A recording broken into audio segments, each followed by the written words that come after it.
Hello everyone, welcome back to our channel. In this video, I will show you how to withdraw money from Paxful wallet. Please watch this video till the end and follow each step carefully so you don't make any mistake. Go to paxful.com and log into your account. Now you will see this dashboard. All you have to do is click on wallet at the top. Now select balance.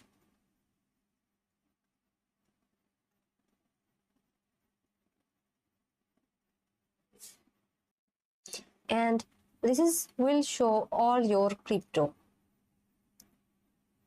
Let's say you want to withdraw Bitcoin.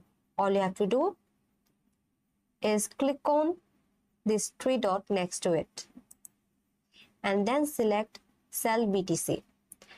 Then choose your withdrawal method. You will see many options like bank transfer, Gcash and others. Just pick the one you want and follow the on-screen instruction, and that's it. You have withdrawn your Paxful money.